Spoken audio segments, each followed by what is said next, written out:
noite, amigos. Estamos aqui no nosso novo estúdio do The Dealers. Dentro da Alto Avaliar, a gente fez uma remodelação total do estúdio.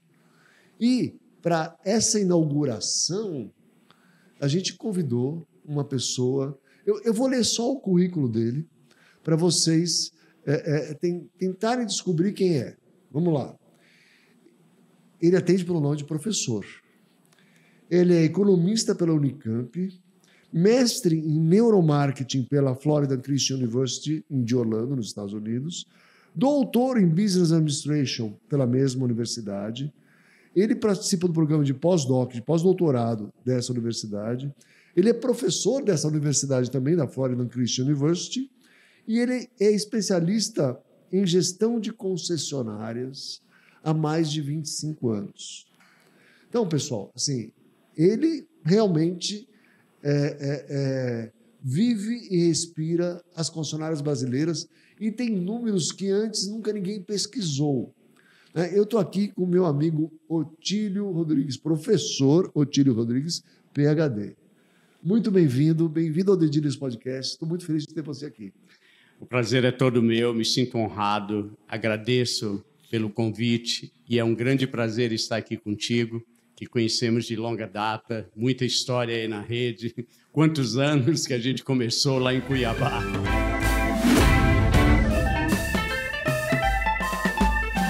E estamos aí.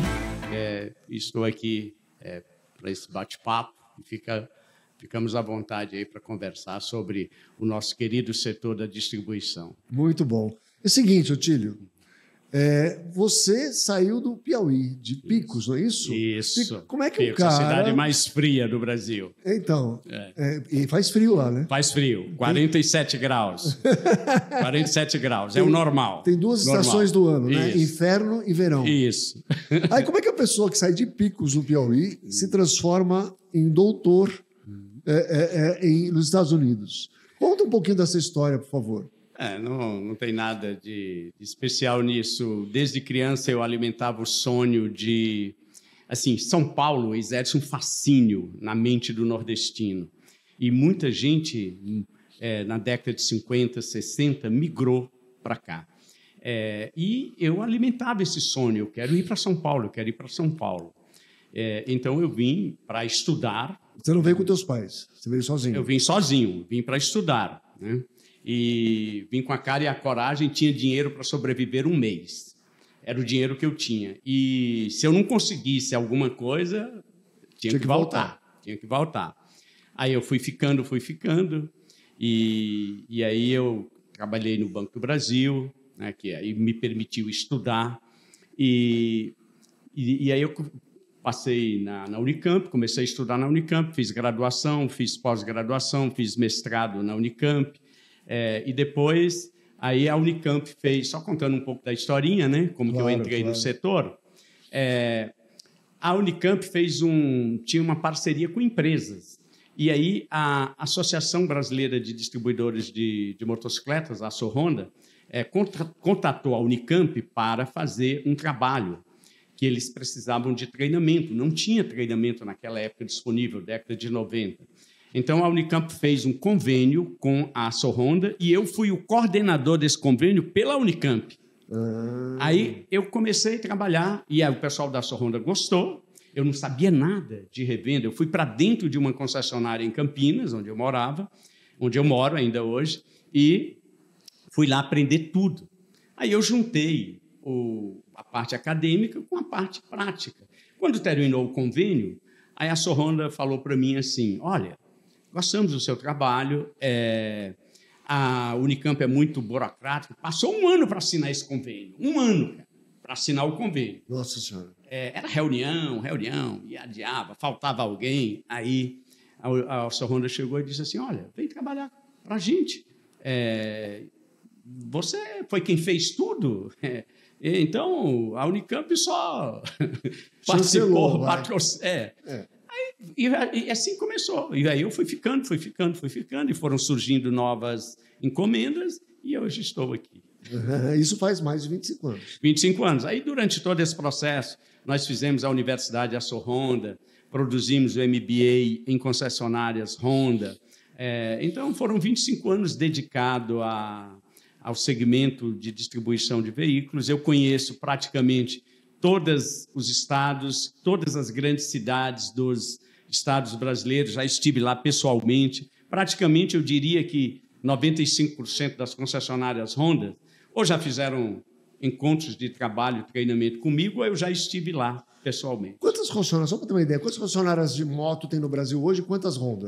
Honda tem, assim, porque hoje é difícil o conceito, né? Tem ponto de venda, tem 1.300 concessionárias Honda, pontos Honda, né? 1.341. Isso muda todo dia, claro, né? Claro, mas tá aproximadamente. Abrindo, né? Isso. Eu não tenho aqui de memória o número total de concessionárias de todo o segmento, né? Eu até tenho esse número, mas não guardei de memória. E assim, só que essas revendas têm ocorrido um movimento nos últimos anos de consolidação e redução do número de titulares. Menos donos. Isso, menos donos. E mais concentrado. Isso, uma concentração. Hoje, essas 1.000 deve ter... Não chega a 300 proprietários, né? Mais ou menos isso. Isso você falando da rede Honda. Da rede Honda. Mas as outras redes... A rede Honda hoje representa o quê? 80% das vendas? Isso. Assim, os números também variam, né? Tem caído ultimamente. Esse último ano ficou em torno de 72%, 73%. Mas é muito significativo, ali, né? Sim, sem dúvida. E assim, porque faltou produto da Honda. Tiveram problemas de produção, uma demanda muito maior, e aí os concorrentes aproveitaram para crescer nesse período, da pandemia para cá. Fazendo um paralelo com o mercado de automóveis, que eu sei que você conhece bastante também. Um pouquinho. Nunca antes na história desse país a gente teve tanta invasão de marcas novas. Sim, isso. No mesmo um curto espaço de tempo. Né? E isso não aconteceu tanto com moto. Eu acho que também pela hegemonia da Honda no setor. O que você acha? Qual é a tua visão? É o seguinte, nós temos discutido bastante, e eu participo de um grupo de pesquisadores, que tem gente do mundo inteiro, que está pensando assim, o futuro nos diversos segmentos, né? E a gente tem pensado essa questão do segmento de motocicleta e do futuro do negócio concessionário, né? No Brasil, acontece o seguinte, por que a Honda tem uma posição hegemônica, que é um caso único no mundo? Um país de dimensão continental, uma fábrica deter esse market share que tem hoje. Por que isso acontece? Primeiro, o Brasil é um continente. Qualquer nova marca que chegar aqui, mesmo que, vamos hipoteticamente imaginar que chegou uma marca de nível de qualidade de produto superior. Ótimo. Para que essa marca consiga chegar na mente do consumidor, né, que é o share mind, que a Honda hoje está na mente do consumidor, quando fala motocicleta, o que vem na mente do consumidor? CG Titan. Isso aí. Então, isso levaria um bom tempo. E a distribuição de um país continental para chegar nos mais recônditos desse país, precisaria uma empresa bancar a sobrevivência de um concessionário, porque ele iria iniciar vendendo 20 motos mês, 10 motos mês, não sobrevive. Para vencer a Honda, para mudar essa, vamos dizer assim, a solidez da marca na mente do consumidor. Então, eu diria que uma das barreiras à entrada é o negócio distribuição, canais de distribuição. Tá, mas por que com carro não é assim? Pois mas é porque carro começou a Honda. Vamos voltar ao ano de 1992. Não estou dizendo a Honda. Eu estou falando do mercado como um todo. Tá. Acontece que o mercado brasileiro, desde a década de 90, lá, quando tinham 4 marcas, mas eram 4 marcas que estavam ali dividindo, cada uma tinha muito próximo, 20%, 20%, alguma coisa assim. Nunca foi. Agora, a Honda, em 1993, janeiro de 93, a Honda vendeu 3.000 motocicletas no mês e tinha planos de fechar no Brasil. Aí o que aconteceu? Veio o Plano Real. E no Plano Real, o que foi que aconteceu? O consórcio ficou 50 meses sem reajuste de preço. Então, deixa eu te explicar uma coisa bem interessante. Antes do Plano Real, você teve a OTN, o RTN e os planos de preparação para o Real. Eu fui concessionário Honda Motos nesse período que o consórcio nacional Honda subia mais que o salário. Isso. E aí a gente vendia o consórcio, a cota caía em 2, 3 meses. Não tinha jeito de... E eu fiquei tão frustrado que eu vendia concessionária. Isso foi antes de 92. Exato, justo na época errada. Eu fiquei no pior período e vendi a concessionária no momento errado. Porque, se tivesse segurado mais uns aninhos... Se tivesse segurado 93, aí teria isso. Então, só se eu contar um caos aqui, é interessante. Pois é, mas isso explica que nesse período, vamos imaginar um momento em que a Honda pensou em fechar as operações no Brasil. Isso é dito informalmente, eu não tenho documentos oficiais. Mas a gente ouviu isso de líderes lá da Honda. E aí, nesse período, quando o Plano Real, em 94, decolou, a Honda vendeu o consórcio. Feito doido. E aí, ganhou uma posição de mercado sólida, porque, aliado a isso, tinha um produto de qualidade, e aí conseguiu atingir essa magnitude que os concorrentes... Eu fico realmente, assim... impressionado como que uma marca como a Yamaha, que tem tecnologia, eles perderam o bonde, perderam a oportunidade. O momento. Então, você acha que o Consórcio Nacional Honda, o CNH, é a grande blindagem da Honda contra os concorrentes? Bom, primeiro, foi um fator preponderante para a Honda ter alcançado esse share. E aí, depois que alcança, aí fica difícil. Não, e o Consórcio Nacional Honda, e hoje... mesmo alguns grupos que têm seu próprio consórcio e tudo mais, mas eles são Honda, então eles acabam vendendo moto Honda de alguma forma, fazem uma blindagem nesse mercado. Sim, um colchão de segurança. Colchão absurdo, né? A concessionária abre já com 100 motos vendidas, 200, 300, 400, 1000. Né? Agora, paralelo com o carro outra vez. Vamos lá. Olha lá. Como é que uma marca... eu sou uma marca nova que veio para o Brasil, veículo de qualidade. Como é que eu faço para me expandir no mundo do Brasil inteiro? Eu tenho que nomear concessionários de automóveis. E aí? A questão é que hoje há uma interrogação que talvez mude o modelo de gestão de negócio por conta da questão virtual. Já não precisa mais, hoje tem diversas experiências na Europa, onde você não precisa mais de pontos físicos de concessionários, como foi no passado.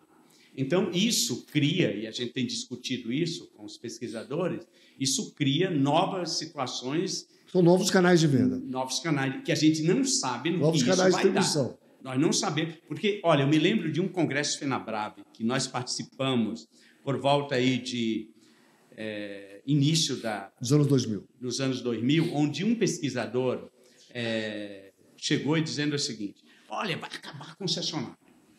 Vai acabar a concessionária, a internet vai dominar tudo e não vai existir mais concessionária. Falou isso. Não com essas palavras, mas o sentido era esse.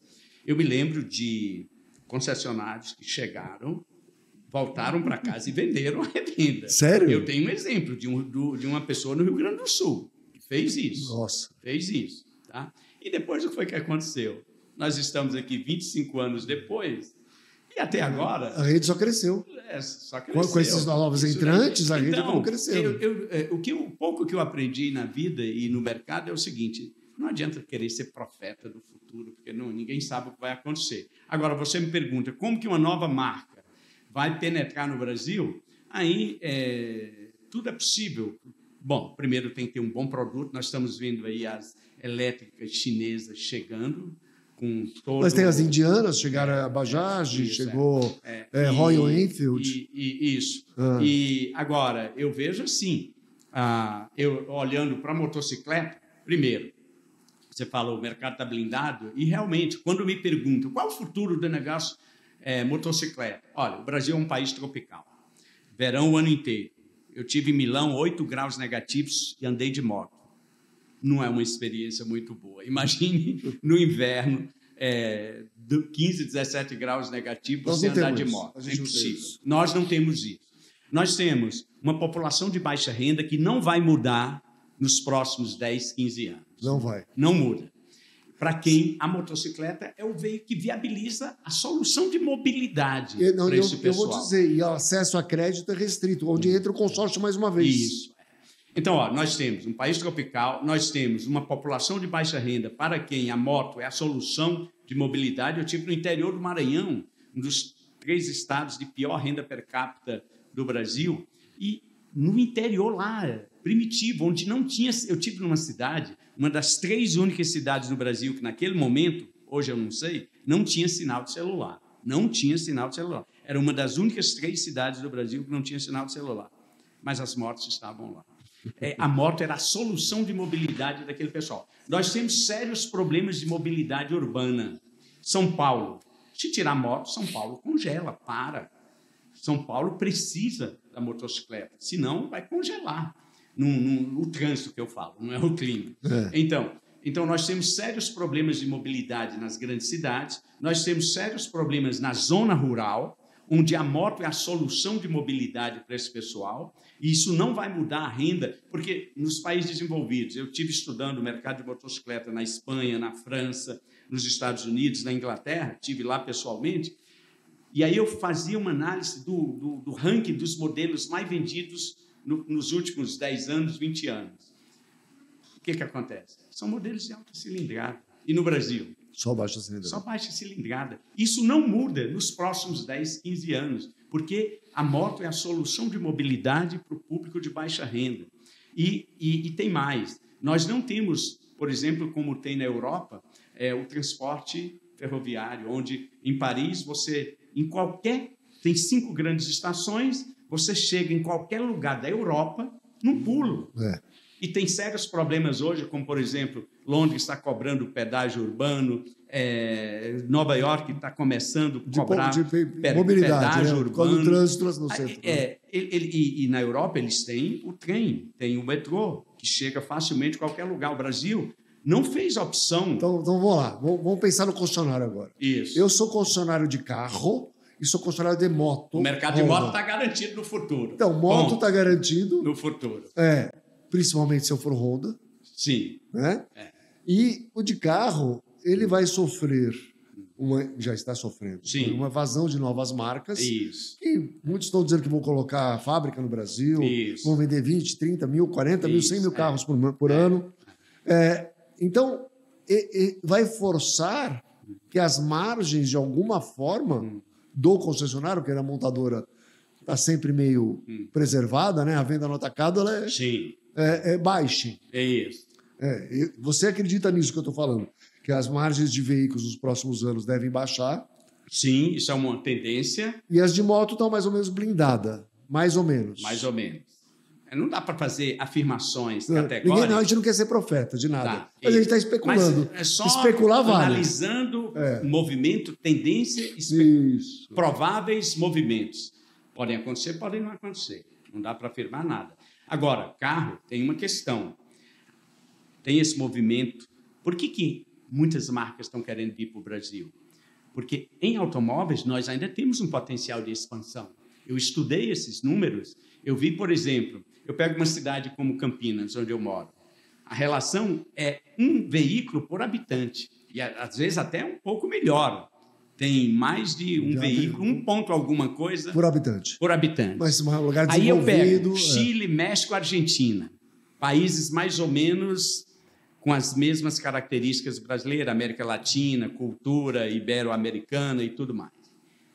Eles têm uma relação habitante-automóveis melhor do que o Brasil.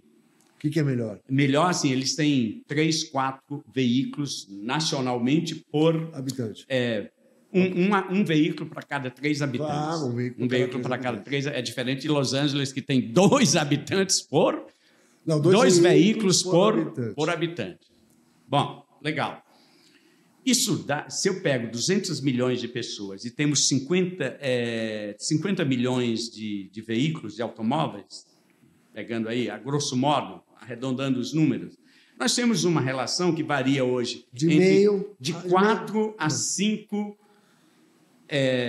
pessoas por veículo. Um veículo para cada 5 pessoas. Dá 0,2. Então. Isso. Se eu levo isso para os números, para os parâmetros argentinos, chileno e mexicano, nós poderíamos vender ainda O dobro. 20, 30 milhões de veículos a mais. Então, mas Aí, por isso, aí é a transição da moto para o carro. Né? Vamos pegar só as marcas de automóveis estão vendo isso. Já te interrompendo. Pensa assim, olha, a evolução da bicicleta para o jegue, do jegue para a moto, da moto para o carro. Tá. Esse pulo da moto para o carro, porque, concorda comigo? Sim. Ninguém quer pegar... É uma tendência natural. Ninguém quer pegar Sim. a mulher, 2 filhos Sim. e um monte de sacola e sair de moto. Perfeito. É difícil. Perfeito. Né? E as estradas muitas vezes esburacadas, né? E ele vai sacolejando. Tá. Se ele tivesse a oportunidade de trocar por um carro, em condições de manter o carro, óbvio, né? E uma parcela que coubesse no bolso dele, ele trocaria. Só que este pulo no Brasil, você acha que não muda nos próximos anos? Não acontece. Aí que está a questão. E eu tenho acompanhado muito isso e estudado isso. Pelo seguinte, manutenção do veículo. Se você fizer as contas, o custo do automóvel, e quando eu falo custo, não é o custo de aquisição, é o custo de manutenção, porque você compra um automóvel, ele desvaloriza, em média, 10% ao ano. Isso leva em conta. Isso é um custo real, material, concreto. O custo de manutenção mecânica, o custo de combustível, que é muito superior à moto. O custo de documentação, IPVA e tudo mais. Né? Aqui em São Paulo é 4%. Seguro, estacionamento. Quando soma tudo isso, o nosso público-alvo de motocicleta não migra para o automóvel. É claro que tem ali na margem, aquele pessoal que está ascendendo economicamente, que está melhorando de vida, conseguindo uma renda melhor, sem dúvida que o desejo é o automóvel. O conforto, a comodidade e mesmo o status, é muito melhor prazer, conforto, status, conveniência. O automóvel, a experiência automóvel, nesse sentido, é superior à moto. Só que o cara não pode. Mais uma provocação. O cara não pode. Mais uma provocação. Eu estava até assistindo um podcast dos americanos outro dia, que ele fala assim, o valor mínimo de qualquer carro que ande nas ruas, ele vai chegar no mínimo a $1.500 a $2.000. Vai continuar andando na rua. Depois vira sucata. Sim. Mas de $1.500 a $2.000 é o preço mínimo que despenca qualquer carro. Tá. Aí eu vou pegar tudo que você falou aqui. Você não acha que a entrada do carro elétrico, que não tem custo de manutenção, não tem custo de gasolina, alguns estados o IPVA é mais barato, ou é de graça, mas tudo bem. Mas só por um tempo. Mas aí também. O custo do carro elétrico ainda é alto. Mas só que o custo do carro elétrico usado está despencando. Isso. Está despencando. E assim, eu vejo que cada vez mais ele vai ficar mais barato. Quanto mais idade ele vai ter, quanto mais idade ele vai ter, exato. Não só do novo, mas o usado. Do usado. Com mais idade. Você vai aumentando o volume e tudo. E aí seria uma saída. Porque assim, ele pega um carro, se ele tiver como abastecer, e vai ter em muitos lugares até de graça. Isso. Para abastecer. Não precisa pagar nada. Manutenção, não tem nada. Eu tenho carro elétrico, né? Eu troco palheta. Só. É uma manutenção. Eu estava rodando quase 70 mil quilômetros com os mesmos pneus. O pessoal diz que gasta mais o carro elétrico, o meu não gastou. Então, então, vendo assim, manutenção é zero. Tá? Sim. Seria esse pulo, talvez, quer dizer, nos próximos anos, você fala nos próximos 10 anos. Isso. Tá bom, vamos esperar. Mais profetizando. Aqui nós estamos profetizando. Tá bom, especulando, desde que a gente tenha consciência que é uma especulação, o que eu não posso é dizer, afirmar categoricamente que vai acontecer isso como uma verdade. Mas se tiver bastante carro elétrico no mercado, barato, quer dizer, o preço do carro barato e a manutenção dele é muito barata, podia ter esse pulo, essa mudança. Mas tem, se eu fosse concessionário de moto hoje, eu pensaria em ter uma marca onde os meus clientes pudessem ascender. Certo, sem dúvida. Porque assim, possibilidades existem muitas. Eu acredito que é uma tendência, um movimento, a tecnologia vai baratear o carro, como também um problema que hoje existe, que é a questão das baterias e do descarte, mas a ciência vai solucionar isso. Daqui a pouco vai surgir, eu já vi notícias, né, de carregamento de bateria em 2 horas, em 30 minutos. Já tem experimentos científicos. E carros com mais de 1.000 quilômetros de capacidade. Então, a tecnologia vai solucionar essas barreiras, né? E a tendência natural, isso é um movimento do capitalismo universal, é barateamento dos produtos, né? A escala e a introdução de novos conhecimentos científicos vão permitir o barateamento. E aí cria uma grande incógnita que, sem dúvida... Agora, tem outra questão ainda também que tem que levar em consideração, que as cidades nossas não vai suportar tanto veículo nas ruas, tá? Mesmo que sejam elétricos. Veja o caso de São Paulo. Tá. Em algumas grandes metrópoles do mundo, como a Cidade do México... Não, mas pega aí. A cidade não aguenta, meu. Tudo bem, mas a concentração de moto hoje, você tem em São Paulo que a moto é usada para serviço. Isso. Motoboy. Né? Isso é uma grande concentração de moto baixo cilindrado. Sim. Mas no Nordeste, você tem muito ainda... Eu não sei como é que está distribuído isso aí. Você deve saber melhor que eu. Ou seja, vende mais moto no Nordeste que no Sudeste? Assim, não sei. Em volume, o estado que mais vende moto é São Paulo. Por conta da população. Onde mais vende carro também. Quando eu relaciono venda por habitante, aí, sem dúvida, o Nordeste e o Norte é muito maior do que o índice aqui. Entendeu? Então. Por exemplo, Teresina. Teresina é a cidade que mais vende moto, a capital que mais vende moto por habitante. Ah, é? E em volume é somente a 4ª maior do país. Mas quando eu pego moto vendida por habitante, é a maior. Então, proporcionalmente, a venda é maior. Em volume absoluto, não. Volume absoluto, não. Mas é isso. Agora, realmente, essa questão que você coloca deixa aí para todos os concessionários e marcas uma grande questão. Se vier a acontecer isso, essa tendência a barateamento do carro elétrico em termos da manutenção e da aquisição, porque mesmo que a manutenção é mais barata, tem o custo de oportunidade do veículo. Porque, meu caro, se você for fazer as contas, você hoje, o elétrico mais barato está 107 mil, né? 107 mil. Mas se você pegar o custo de oportunidade de você comprar esses carros chineses aí de 250 mil, você imaginar você imobilizar 250 mil reais num veículo, entendeu? Não é... Tem que cair muito o preço. Agora, tá bom, isso aí é outro segmento, que é um segmento que não tem grandes volumes de pessoas no Brasil para comprar volumes significativos. Agora, se o carro elétrico hoje é 100 mil, mas veja só, uma moto básica popular, 20 mil. 20 mil. 20 mil. 5 vezes mais.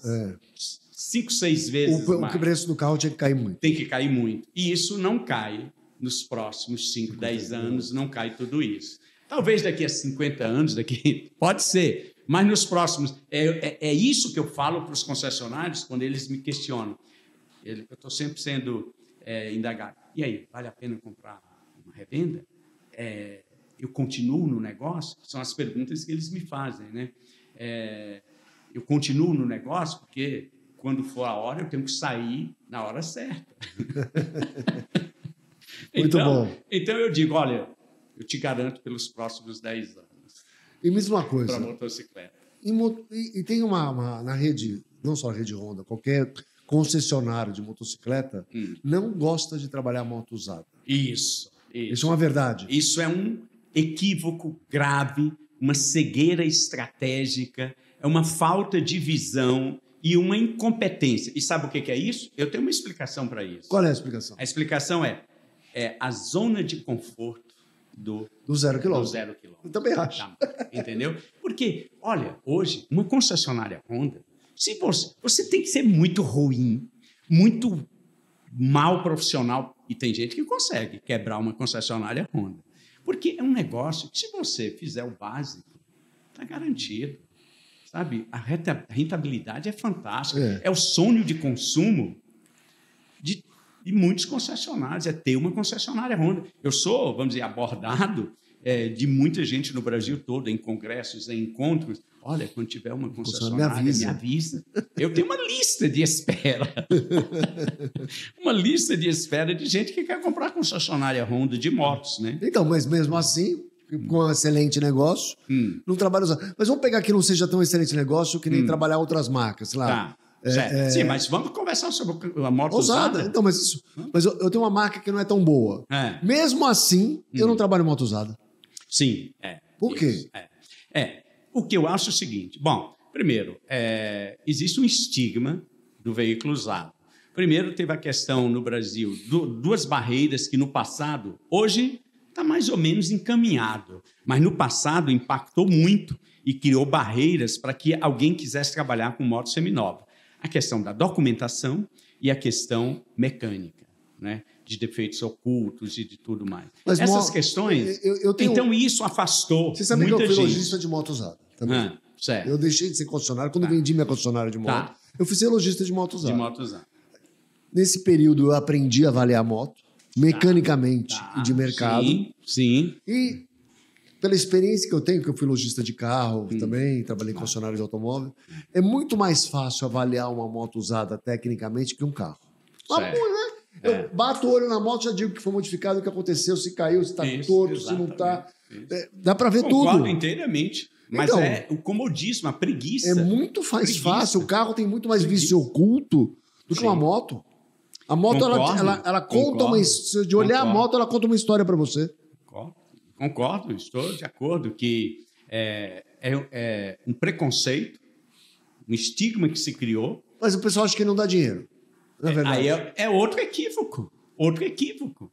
E assim também. E para onde vão as motos usadas? Para onde vão? Porque assim, quem vai comprar uma moto zero? Pela minha observação... Ele pode ter uma moto usada para dar uma troca. Né? Ele tem. Isso, ele tem. Para onde vai aquela moto? Ora, eu peguei os números Se eu pegar dos últimos 12 meses, o número de transações feitas com veículos, com motos usadas, é o dobro de veículos novos. O dobro, nacionalmente. Ou seja, é um mercado que é o dobro. Agora, para onde está indo essas motos? Sem dúvida que, primeiro, a internet facilitou muito, porque hoje criou-se um estigma. Quem tem uma moto seminova, ele não leva na concessionária autorizada para trocar. O que ele faz? Ele anuncia, ele consegue vender, o que também às vezes é um equívoco, nem sempre, os riscos, né? Claro. Tem os riscos de toda a ordem, né? E aí, mas isso facilitou muito. Porque antes, o que ele... Imagine o mundo sem internet. Você tinha uma moto seminova, precisava vender. Que opções que você tinha? Encontrar um particular, anunciar no jornal. Só que o jornal era limitado. O público-alvo de moto não lia jornal. Tinha aqueles jornais populares, lembra? Primeira mão. Isso. Que tinha aqueles... Eu anunciava. Aqueles recortinhos assim. Tijolinho, era o nome.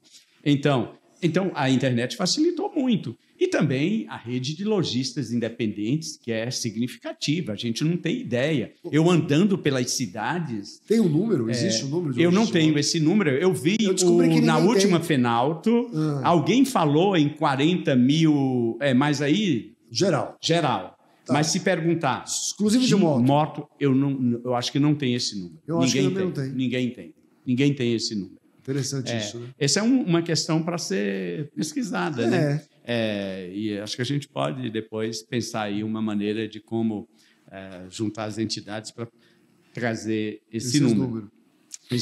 Mas, em resumo, é um estigma, é um preconceito e está perdendo oportunidades. Mas muita. Muita oportunidade. Eu acho que tem aí um grande filão para ser... Porque, veja só, ontem mesmo, eu vi não sei se você chegou a ler no UOL, na Folha de São Paulo, o caso de uma concessionária premium de Belo Horizonte. Você viu? Que deu um golpe.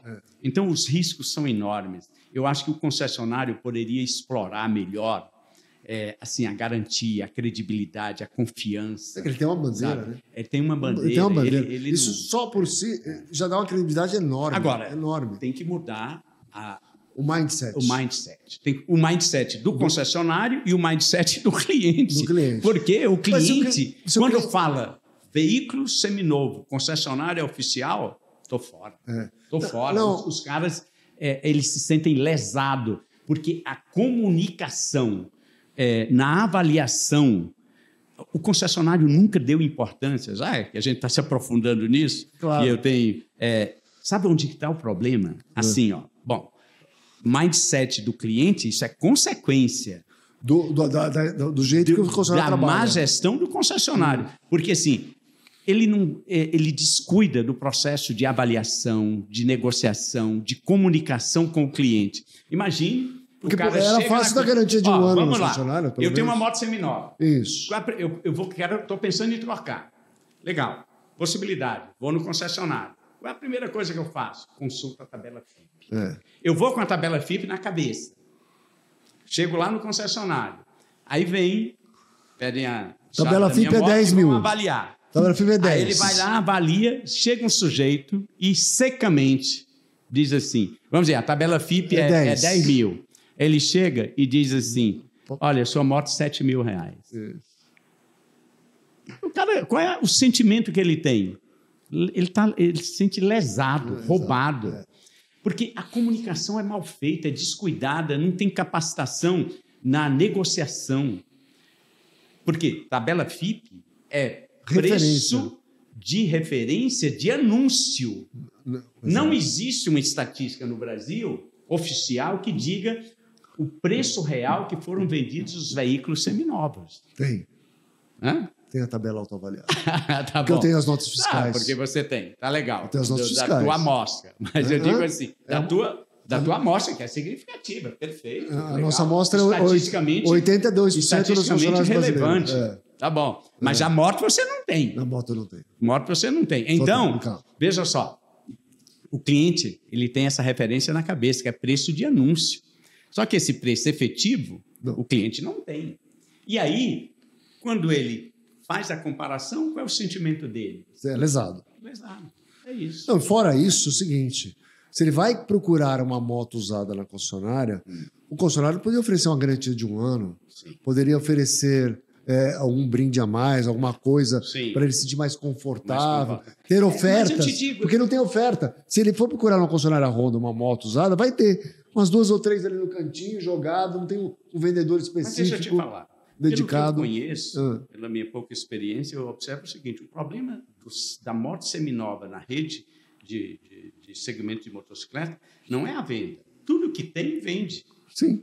O problema é o quê? É a compra. A captação. Sim, claro. Aí que está a questão. Concordo aí que está a você. barreira. Os meus clientes de motocicleta, eu falo os concessionários, eles não têm problema para vender moto. É diferente de automóvel. Eu tenho algumas pessoas que eu atendo, concessionários de automóveis, eles têm sérios problemas de escoamento do estoque. Sim. Eu já encontrei casos, assim, é claro que são exceções, mas, por exemplo, veículos com 10 meses de estoque. Sério? Sim. Tem isso? Até demais, até mais. Você sabe, eu faço uma brincadeira quando eu falo para concessionária, né? Tem um grupo de concessionários grande e tudo mais. Fala, quem tem algum veículo em estoque há mais de 3 meses? Aí todo mundo levanta a mão. Há mais de 6, aí menos, levanta a mão. Eu falo assim, e há mais de 1 ano? Aí todo mundo fica olhando para o lado. Assim. Eu falo assim, quem mente um pouco aqui? Então, automóveis, eles têm problema na venda. Moto não tem problema na venda. Assim, eu falo a Honda, né, que eu conheço mais. As concessionárias, eu também estou falando por uma amostra que é as pessoas com quem eu trabalho. Eles não têm problemas para vender a moto. Só que não tem problema na captação. Eles têm problema na captação e eles têm um outro problema também que nós vamos ter que enfrentar. Qual que é? Que é a preparação. Assim, a moto entra, eles não dão prioridade. Os caras... E aí que você vê quando eu falo da cegueira estratégica, é que o cara não pensa o seguinte, que negócio é giro vezes margem. Exato. Então, o que acontece? Eu compro a moto, entra para dentro e ela fica abandonada na oficina. Meu giro foi para o espaço. Não adianta eu ter uma margem de... Eu faço as contas básicas aritméticas para eles, para alguns deles, né? Eu digo, olha, 30% de margem é bom? É bom. É bom. Mas se você levar 1 ano... Para vender... Porque na preparação você deixa para lá. Deixa para lá. Ele não dá prioridade. E é muito simples. É o que eu falo, a diferença entre moto e carro, que é muito mais simples preparar uma moto que um carro. É muito simples. Você tem lá... Hoje tem tudo paralelo, tudo original. Você consegue trabalhar as duas coisas muito bem. Um carro, não. Você está com problema de pintura no carro, etc. Ferrou. Dá problema, tem que mandar, espera na oficina não sei quanto tempo. Moto é muito rápido. Isso. Então, o pessoal precisa mudar isso, que assim, como a moto nova oferece uma margem boa, eles querem, na moto seminova, ter a mesma margem. Por quê? Porque hoje, pelo menos nos últimos anos, pode ser que esse ano mude, tem algumas nuvens no horizonte, né?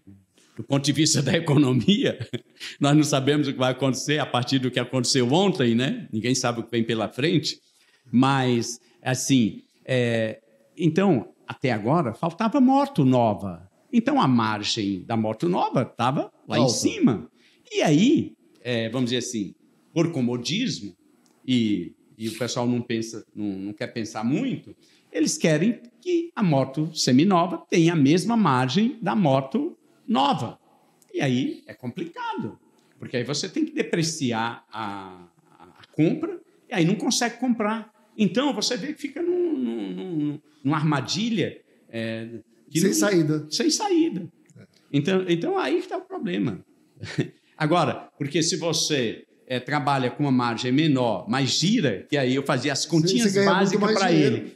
Você ganha 10% de margem, que é razoável e dá para trabalhar perfeitamente, sem grandes problemas.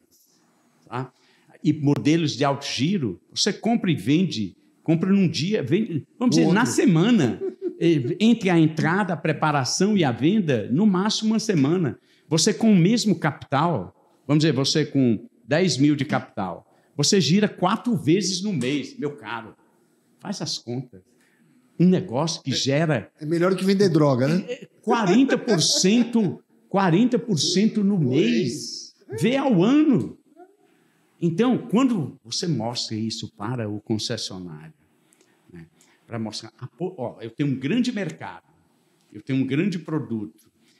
E aí, se você juntar tudo isso, a boa gestão, aí vai para a galera. Muito bom isso, muito bacana. Você estava me falando que tua tese de doutorado era sobre a produtividade nas empresas, de maneira geral. Isso, no segmento de automóveis e motocicletas. Isso, mas você olhou primeiro para o segmento mundial, de vários segmentos, para depois chegar numa análise. Conta para a gente como é que foi isso. Olha, uma coisa que assim, saiu... assim, não foi pensado. Eu estava estudando, levantando os dados e saiu de repente.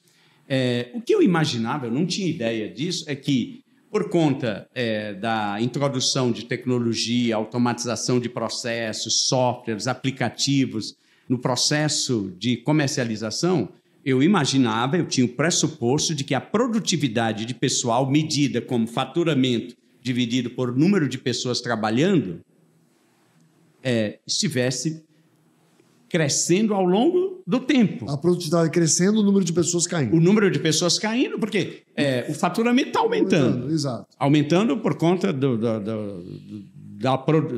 da tecnologia, né? E da inserção de novas pessoas no mercado. Então, o faturamento aumentando. Tecnologia no processo. Menos gente trabalhando. Você vê o caso dos bancos. Sim. Não tem mais, você não fala mais como funcionário de banco. É dificílimo. É complicado. Então, o que era esperado é a produtividade das pessoas está aumentando. A produtividade do pessoal. Quando eu levantei os números de 10 anos, de uma década, dos últimos 10 anos, no segmento de automóveis, e aí eu relacionei a venda de automóveis anual no Brasil dividido pelo número de pessoas trabalhando em concessionárias, funcionários totais. Aumentou. O que acontece é que a produtividade caiu. Produtividade caiu. Mesmo e vem caindo ano a ano. Mesmo com a tecnologia. Você poderia dizer, não, foi a pandemia. Alguém poderia dizer. E eu, conversando isso, alguém me falou, não, mas isso é o efeito pandemia. Não, eu não estou falando dos 4, 5 últimos anos. Estou falando de 10 anos. Vinha caindo. Aí, eu comecei a investigar na minha pesquisa. Qual a explicação para isso? Qual a explicação? Qual a explicação? Essa é a pergunta boa. E eu fiz para o meu orientador. E eu disse, qual é a explicação? Aí eu comecei, aí me surgiu uma linha de investigação. Aí eu fui pesquisar. E aí eu descobri alguns fatores que explicam isso. Quais?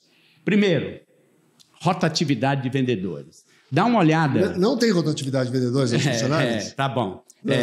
Faz o seguinte, as pessoas que estão nos assistindo, vai lá na concessionária de automóveis da tua região e tira uma foto um ano e tira uma foto um ano depois. Na sua concessionária, faz isso. Na sua concessionária. Tira uma foto do showroom.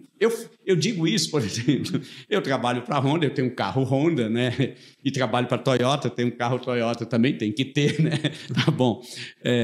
Mas eu digo para o meu o proprietário lá da concessionária de Campinas, tira uma foto um ano e tira uma foto um ano depois. Metade mudou. Mudou. E às vezes mais do que isso. Mais da metade. Mais do que isso. Aí eu fiz uma pesquisa no Brasil inteiro, 700 concessionários de automóveis e motocicleta me responderam a pesquisa para o meu doutorado. E sabe o que eu descobri? A rotatividade das equipes de vendas chega a próximo de 50%. 47% em automóveis, 49% em motocicleta. Mas por quê? Por quê? Aí ele vai para Uber. Uma explicação puxa a outra. Aí por quê? Tá bom. Por que isso? Primeiro, e aí eu também investiguei isso. Eu encontrei duas causas, duas explicações. Vamos dizer, a rotatividade explica a baixa produtividade das equipes. Esse é um ponto. Tá? Aí vamos lá.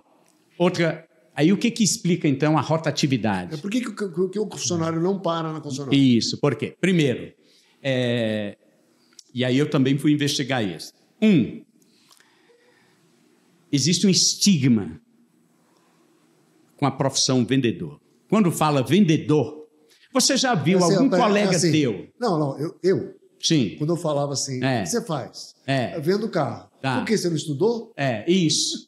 Então, agora, eu me lembro nos aniversários dos meus filhos, que a gente convida aquelas pessoas, os amigos, né? Todo mundo é assim, você chega para a criança, o que você quer ser quando crescer? Ninguém fala. Você já ouviu alguém falar que quer ser vendedor? Você já ouviu algum pai, alguma mãe dizer assim, eu quero que meu filho seja vendedor? Já ouviu isso? Nunca. Não existe. Eu fui investigar isso, eu fiz pesquisa. Isso é um dos motivos. Esse é um dos motivos, o estigma. E sabe qual é a consequência desse estigma? Não atrai gente de competência. Eu te falo, eu pesquisei. Não deu certo em nada, foi ser vendedor. Vai ser vendedor. E não atrai os bons. Olha, eu te dou um exemplo. Eu tenho nome que eu acompanho, 50 pessoas, vendedores da rede Honda de motocicleta, que vende acima de 50 negócios mês. Sabe quanto essas pessoas retiram entre salários e comissões mensalmente? Quanto? 25 mil, 30 mil reais por mês. É bom. Excelente. Meu caro, eu peguei uma pesquisa bom? de uma consultoria internacional que ela faz em 87 países sobre salários. E ela faz aqui no Brasil. Esse salário está no nível de diretoria, de gerência e diretoria. Então, é excelente. Agora eu pergunto, alguém sabe disso? Quando eu estudava na Unicamp... Mas não é que nem jogador... Eu estou dizendo... Não, peraí, segura. Isso não é que nem jogador de futebol, só alguns, meu salário de futebol se destacam. A maioria passa fome. Mas alguns que se destacam promovem o sonho. Isso. E aí? Vamos lá. Vou lá.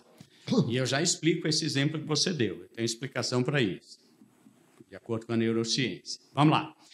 Então, veja só. O problema não atrai gente de talento, de competência, porque o mercado não sabe que um profissional de vendas da rede Honda pode ganhar 25 mil reais por mês. Garantido. Assim, não é salário fixo. E outra coisa, sem grandes investimentos. Só fazendo o que tem que ser feito. É diferente do jogador de futebol. Sim, tem que ter talento. O jogador de futebol tem que ser talento. O profissional de vendas não precisa ser talentoso. Só precisa ser o quê? Disciplinado. Fazer o básico. Fazer o que tem que ser feito. Sim, exato. Só isso. Então, o problema é isso. Não atrai. Porque quando eu estudava na Unicamp, ia lá no último ano de economia, foram lá as grandes multinacionais fazer o quê? Se vender. Iam lá dar palestra para as pessoas que estavam terminando. Porque ali na Unicamp fazer captação as melhores cabeças, Isso. gente que pensa. E elas iam se vender, eles iam atrair o quê? Talentos, para levar gente Agora... As concessionárias não fazem isso. As concessionárias não fazem isso. Não fazem isso. Então, ponto. Para não compridar muito. Existe um estigma de vendas e as concessionárias não se comunicam com o mercado para mostrar quanto pode ganhar um funcionário. Quanto pode ganhar para atrair gente, porque também não é qualquer Zé Mané que vai fazer o que tem que ser feito. Tem que ter um perfil, tem que ter tudo. Segundo ponto, para explicar a questão da baixa produtividade em vendas do segmento de concessionário. Então, o estigma não atrai. E segundo, e aí a gente entra no outro ponto que eu também estudei de acordo com a neurociência, o processo de capacitação, seleção, capacitação e retenção de pessoal. Você precisa mudar. Que o departamento de pessoas, porque não é mais nem RH. Na minha época... Não é RH. Agora chama gestão de pessoas. Gestão de pessoas. Na minha época era departamento pessoal. Isso, era departamento pessoal. Virou RH ou Virou gestão RH. de pessoas? Não pode mais chamar de RH, não. Gestão de pessoas das concessionárias está dizendo que é fraco, é ruim. Isso. Não é que é fraco. É completamente incompetente. Então, inexistente. Pelo seguinte, veja só, para você adquirir uma competência, que é diferente do Neymar, que é talentoso, do Messi, do Cristiano Ronaldo, eles têm talento. Aí o talento treinado vai embora. Agora, em vendas, você precisa ter um perfil adequado com isso. Então, você precisa saber selecionar as pessoas de acordo com o perfil. E aí isso é a seleção. Aí vem as 3 funções da produtividade. O primeiro é a seleção. Selecionar alguém que se identifique, que tenha o perfil, que goste, que se sinta bem fazendo aquilo. Então, isso é completamente ignorado. Mas tem ferramentas de acesso. Critérios científicos. Mas existem softwares. Existem gente vendendo softwares aí de seleção, o que não tem nada a ver com ciência, com análise. Eu te falo. Eu te dou 4 autores que fizeram pesquisas nos Estados Unidos sobre perfil de vendas e análise. E não é gente vendendo software, é método de perfil e identificação. Martin Seligman foi o criador e presidente da Associação Americana de Psicologia. Tem uma pesquisa fantástica. É solenemente ignorado, ninguém na administração tem conhecimento disso. Bom, a Angela Dukerhoff, o Adam Grant, tem pesquisas sobre qual é o perfil ideal para vendas. Como existe, por exemplo, eu não tenho perfil para ser médico. Pode me pagar R$100 mil por mês que eu não vou ser médico. Não adianta. Não adianta. É perfil. Agora, perfil não é um softwarezinho desses que estão vendidos por aí. Não, mas alguns Vamos softwares. Vou pegar depois da Segunda Guerra Mundial. Estou falando de coisa... Tá bom. Vamos falar de Harvard, Stanford... isso. De universidades reconhecidas que fizeram pesquisas e derivados dessa pesquisa saiu o software. Tá bom. O software foi o aprofundamento dessa pesquisa. Legal. Então, e às vezes é só... Claro que tem alguns, eu não estou generalizando. De Aubrey Daniels. Não estou generalizando. Tem coisas boas. Porque tudo saiu do Exército, das Forças Armadas. Sim, isso. Pós-Segunda Guerra Mundial. Exatamente. Saiu dali. Isso. Então, esse perfil comportamental. Isso que você está dizendo. E as ferramentas hoje, as concessionárias... ferramentas disponíveis existem. As concessionárias têm acesso. Só que elas não utilizam. Não? Então, não utilizam. Um ponto. Segundo ponto. E aí, vamos lá. O primeiro ponto está explicado. Seleção, né, de pessoas adequadas ao exercício da função. Segundo ponto, que aí também é um problema grave, gravíssimo.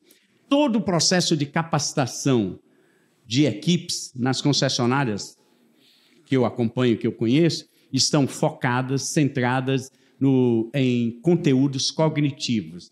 O pressuposto se você tiver o conhecimento, você aplica.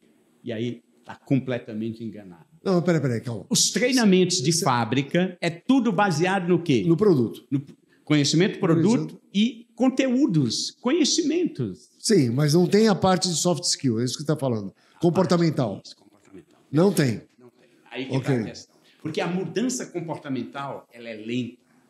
Isso é explicado pela neurociência. Os nossos ancestrais, 70 mil anos, 300 mil anos atrás, eles tinham que todos os dias sair para conseguir comer. Isso. E aí, quando eles encontravam alguma coisa para comer, uma fruta, um animal que matava, eles tinham que se esbaldar, porque ele não sabia quando ia comer de novo. Exato. Isso desenvolveu no organismo humano e na mente humana a economia de energia. Você tem que gastar o mínimo de energia possível, porque é o instinto de sobrevivência.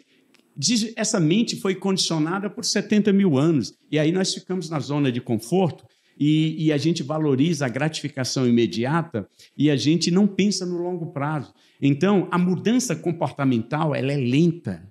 A mudança cognitiva, assim, o córtex cerebral só foi desenvolvido muito tempo depois, o sistema límbico que gerencia as emoções, então, o prazer, ele valoriza o prazer, o imediato, a sensação. Isso cria, nós temos um mundo tecnológico, onde tudo acontece rapidamente, e nós temos uma mente do paleolítico. Então, se eu quero treinar uma equipe de vendas, não adianta eu dar para ele, o conhecimento está disponível.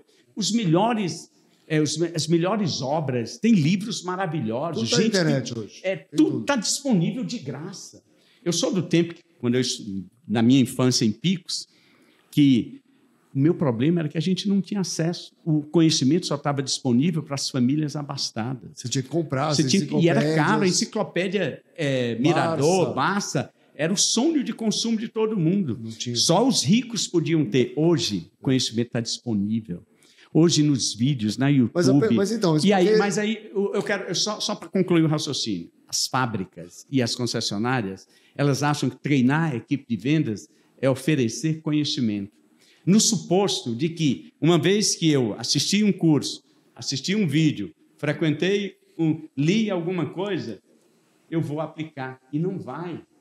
Pode ver todo o treinamento. Então, qual é a saída? Qual é a saída? A saída é a mudança comportamental. Isso. E a mudança comportamental... Aí ela leva tempo. Você tem as gerações todas aí trabalhando. Sim. O que a gente tinha, então, que supor que tem determinada geração que é mais treinável que outra para esse fim específico que a gente quer. Pode ser? Eu não diria, eu não tenho elementos para dizer que isso dependeria dessas gerações. Não, por exemplo, vou dar um exemplo prático. Baby Boom, Z, Milênio. Eu acho que não, existe uma coisa que o ser humano, que é muito mais do que isso daí, que é a nossa essência, o nosso código genético, que nós foram formados há milênios, e isso é característico de todos nós. Para mudar, é claro que existem atributos, características que a geração milênio difere da geração Z. Isso é tranquilo, isso é visível, é perceptível. Agora, eu não acredito que a questão seja por aí. Tá. A questão é, se eu quero, vamos ao ponto, para voltar lá à explicação... Porque eu quero contratar vendedor hoje. Eu quero voltar à explicação lá da baixa produtividade. Eu quero contratar vendedor hoje. Sim. Eu busco vendedor na faixa de 25 anos, de 30 anos, de 40 anos, de 50 anos. Depende. Eu buscaria em todas as faixas. Pessoalmente. Tá bom. Pessoalmente. Aí, só mais um ponto. Para você aí desenvolver aí a sua tese. Vamos lá. A geração de hoje é mais imediatista. Sim. Você acabou de dizer isso. Sim. Tenho tudo na internet, tudo disponível. Sim. Vejo a pessoa ficar milionária da noite para o dia. E eu tudo quero... ilusão. E outra coisa... vou citar a Kant aqui, ó. Que ele falava assim: a liberdade está em fazer o que você não quer. Né? A liberdade está em fazer assim, o que me dá prazer imediato. Isso.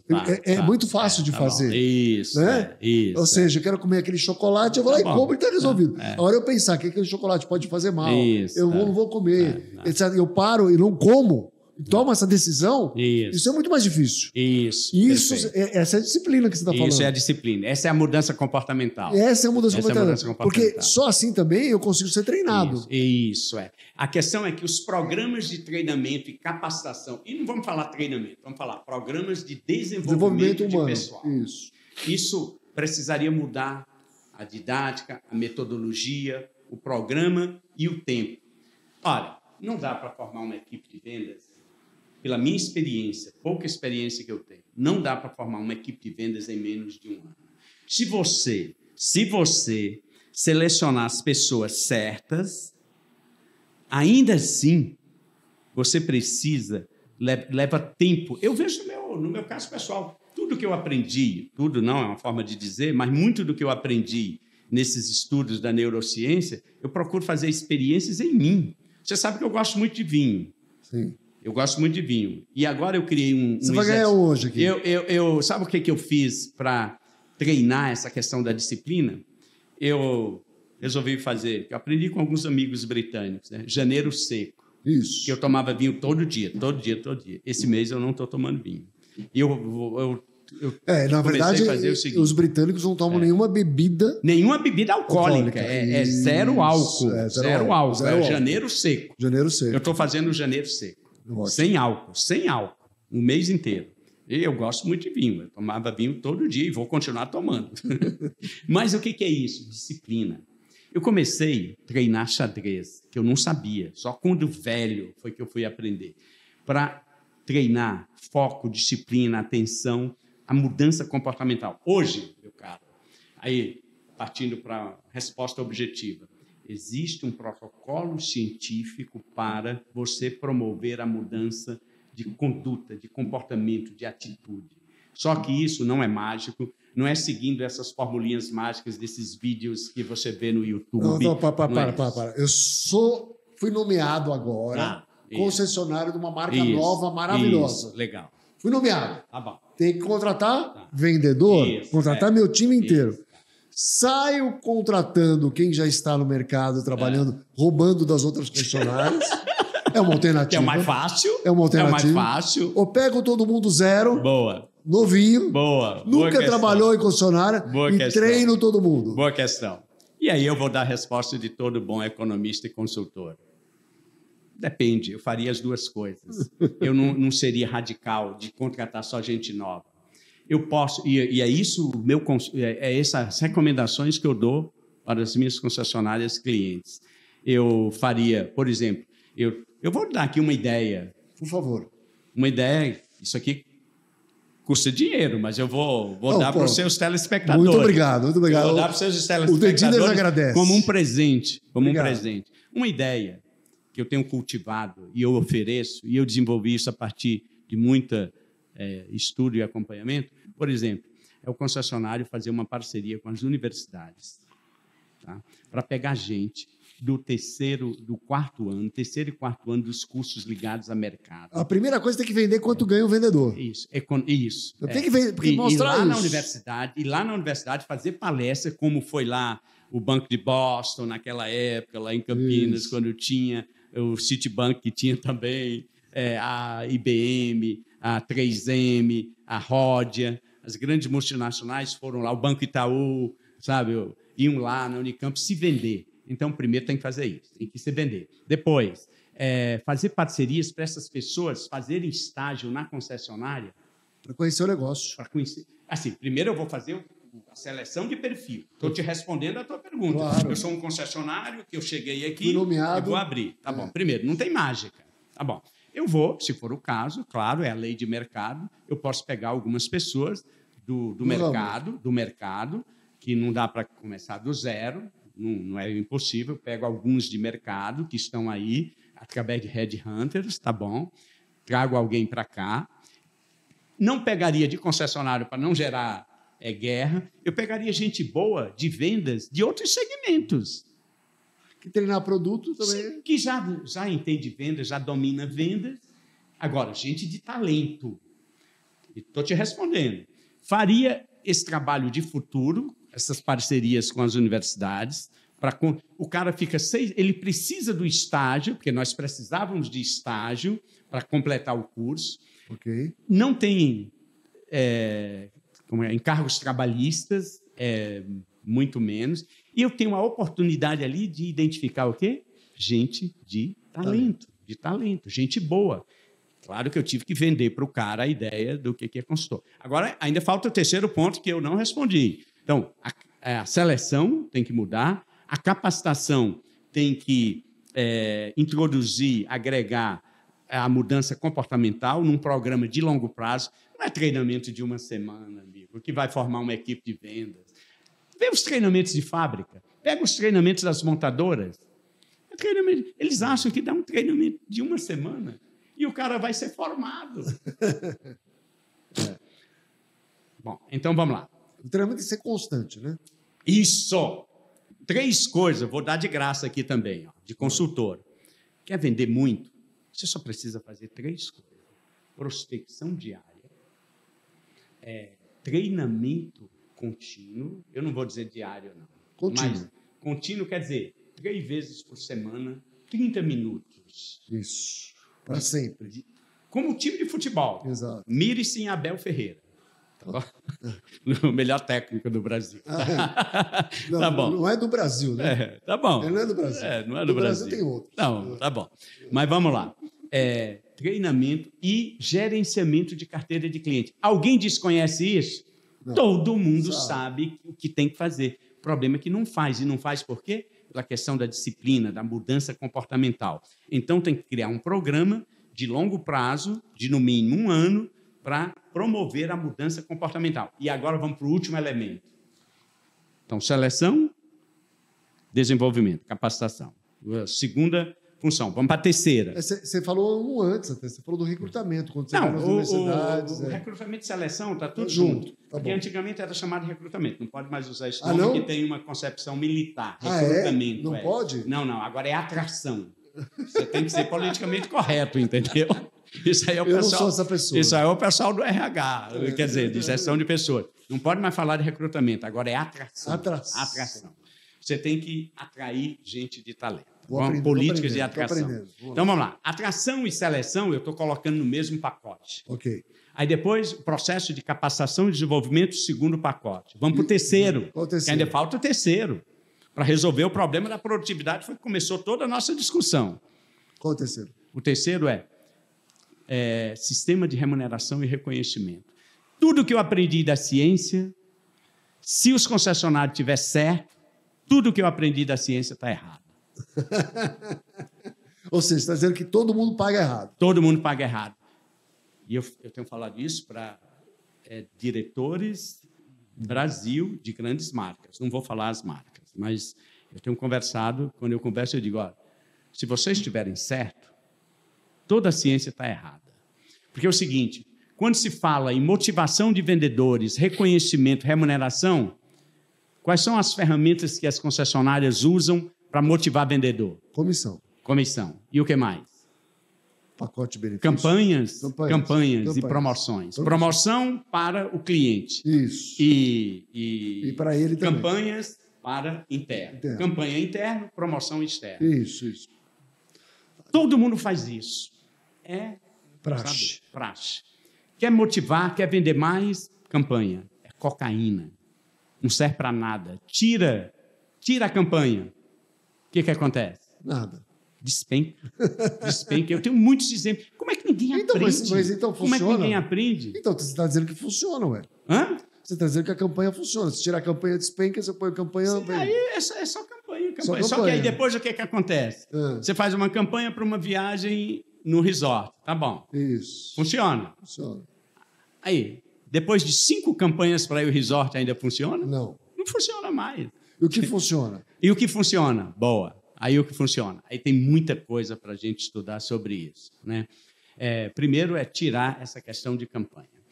Cuidar do ambiente organizacional, né? Para que seja um ambiente saudável, bom, e não essa guerra que... Deixa eu te falar, e eu tenho dados disso da Organização Mundial de Saúde. O Brasil, segundo país do mundo em burnout. Nós somos o país mais ansioso da América Latina e o 4º país mais ansioso do mundo. O maior consumo de ansiolítico do Brasil... Só pede para os Estados Unidos. Não é? Não, eu não guardei aqui. Eu tenho lá o você falou documento. Que o segundo, o primeiro vem na cabeça dos Estados Unidos. Porque eu guardei algumas coisas, né? Mas porque eu dou um curso numa universidade lá de Portugal sobre isso, né? Sobre neurometria e essa questão do mundo corporativo. Está todo mundo louco. Burnout. Está todo mundo louco. E outra coisa, só piora. E eu fiz uma pesquisa nas concessionárias. Sabe o que eu descobri naquela amostra? 51% da equipe de vendas estão tomando remédios. As pessoas estão com problemas de saúde, problemas de sono, problemas de ansiedade, sabe? Não pode, isso não aguenta, ninguém aguenta. É um estresse constante, é uma sobrecarga, é uma tensão violenta, isso vai ter que ser repensado. Então, nós temos que repensar o ambiente de trabalho, as formas, a motivação humana. Vamos seguir o que manda a ciência. Primeiro, você tem que ter um propósito, depois você tem que ter autonomia, depois você tem que trabalhar a excelência. E é claro que não dá para a gente detalhar isso aqui, porque não tem fórmula simples, não tem fórmula mágica, não tem solução milagrosa. Agora, tem algumas direções, alguns caminhos. E o que eu sei, o pouco que eu aprendi o caminho não é por onde nós estamos praticando atualmente com campanhas e promoções. Eu tenho falado, por exemplo, tudo é campanha, uma campanha. Aí termina uma campanha, começa outra campanha. Exato. Eu pergunto, se dinheiro motivasse, todo vendedor sabe que se vender mais, o que acontece? Ele vende mais. E por que ele não vende? Eu te dou o exemplo de vendedores de automóveis que vendem 25 automóveis. Eu posso afirmar para você. Diga. Porque ele não tem disciplina para ganhar dinheiro. Isso, exatamente isso. Porque o vendedor que começou há um ano ganha muitas vezes 10 vezes mais do que aquele que está há 10 anos. Isso mesmo. E todos ganham comissão do mesmo jeito. Isso mesmo. E todo mundo sabe que se eu vender mais, eu ganho mais. Então, se isso é forma de motivação, que motivação é essa? Que não funciona? Então ele tem que ser automotivado? Não é automotivado. É assim, você tem diversos estudos, a Wade, que é lá de Stanford, tem uma pesquisa maravilhosa sobre ambiente, a influência do ambiente na motivação e no desempenho. Tem muitas pesquisas científicas que são produzidas por Harvard, por Stanford, por toda essa... Você então acha então que as entidades, associações de marca, FenaBrave, Anfávia, todo mundo devia promover essas pesquisas, fazer cursos e treinamentos em cima disso? Isso que vai promover fazer vender mais? Exatamente. Então, mas resumindo, o terceiro ponto, nós temos que pensar novos sistemas de remuneração e reconhecimento, de competência, do mérito, de motivação humana baseado nas evidências das pesquisas científicas. Certo? E aí resolve o terceiro ponto. E aí explica, então, a questão da produtividade e do turnover. Atraímos mal, comunicamos mal com o mercado, não sabemos selecionar o pessoal, não capacitamos da maneira correta e não remuneramos e reconhecemos. Faz uma pesquisa de clima entre as equipes de venda para você ver o nível de insatisfação. Conversa com as pessoas informalmente. As pessoas que estão nos assistindo, se você milita aí militar é um nome interessante, né? Militar. Pode usar? Militar não pode. Não pode mais. Se você trabalha na área do segmento de veículos, mesmo como profissional ou mesmo você tem alguma... Conversa com as equipes de vendas para ver o nível de satisfação deles, de realização pessoal, se eles estão felizes, se eles estão satisfeitos com o clima, com o trabalho, É claro que tem as exceções, mas, de modo geral, as pessoas estão o quê? Ansiosas. Olha, deixa eu te falar. Números da Organização Mundial de Saúde. Tá? 87% dos brasileiros têm algum problema de nível de sanidade mental. Algum distúrbio, algum problema de saúde de origem emocional, psicológica, tudo. Depois, se você quiser, eu te mando em PDF esse estudo da Organização Mundial de Saúde. Quem assistir aí, isso. Pede para mim que eu vou mandar também. Em PDF. Eu mando o estudo da Organização Mundial de Saúde. Só para concluir esse tema. E tudo isso impacta o quê? E para concluir o podcast, qual é o recado que você deixaria, depois de tudo que você falou aqui, o que tem que fazer nos próximos... Em 2025. Você tem que fazer neste ano para tentar começar a mudar isso aí. Isso. É isso que eu ia falando. É assim, tudo isso que eu trabalho na consultoria, esses últimos 4 anos, que começou com a pandemia, eu me dediquei a estudar. Então, eu fui para os Estados Unidos fazer o mestrado e o doutorado. E agora eu estou fazendo o pós-doutorado. Foram 4 anos de estudo de dedicação a pesquisas, que eu tinha ficado 20 anos afastado, porque eu comecei no ambiente universitário, lá na Unicamp. E agora você voltou. Fiquei 20 anos trabalhando no mundo corporativo. Aí veio a pandemia. Aí o mundo desabou. Aí eu fui estudar. Eu fiz cursos em 5 universidades do mundo, cursos online durante a pandemia. Da Holanda, de Harvard, tudo online. Bom, aí agora eu terminei tudo, agora eu estou indo para o mercado, já agendei com algumas entidades de marca para trazer alguns pontos para reflexão, o que nós fizemos aqui nesse bate-papo. Porque aí você pergunta o que fazer. Primeiro, eu acho que a gente tem que repensar uma série de práticas que rege o modelo de negócio atual. O modelo de negócio atual. E aí o que fazer para frente, para concluir a minha fala. Eu trabalharia nessa área eu investiria em aprofundar, expandir os conhecimentos na área do comportamento humano, de como mudar a mudança, de como promover a mudança comportamental, de criar um ambiente corporativo. Eu listaria esses pontos. Eu investiria em expandir o conhecimento na área da mudança comportamental, tendo acesso a todo. E o segundo ponto, e aí eu concluo, eu focaria nesses 2 pontos, porque a partir desses 2 pontos virão todos os outros que nós falamos aqui. Mas, assim, por exemplo, para você ser médico, você tem que ter um diploma e um registro no Conselho Regional de Medicina. Se você não tiver um diploma de medicina, você é processado por medicina ilegal. Para você ser engenheiro, você tem que ir a mesma coisa. Para você ser advogado, a mesma coisa. E para você ser um administrador de empresa? Não precisa nada. Não precisa nada. Para ser vendedor? Não precisa nada. Mas aí tudo começa... A culpa não é do vendedor. A culpa é de quem? Não é culpa, responsabilidade. De quem que é a responsabilidade? De quem do gestor. Do gestor. É. Então, eu acho que um outro ponto é trazer mais ciência para dentro da gestão das empresas. Eu finalizo... Eu olho para onde? Para cá. Para cá. Eu finalizo, você que está nos assistindo, eu diria 2 pontos. 1, traz mais ciência para dentro da gestão do mundo corporativo, da empresa, de estratégias, de procedimentos, de processos, de produtividade, de pessoas. E as pessoas ainda fazem a diferença. A inteligência artificial vai levar muito tempo para substituir as pessoas. Não acredito que seja rápido, não. Então, mudança comportamental e mais ciência. Muito bom. Tílio, muito obrigado. Eu que agradeço, é sempre um prazer, meu caro. Você sabe. Eu vou te dar um vinho de presente. Esse é o melhor presente que você pode me dar.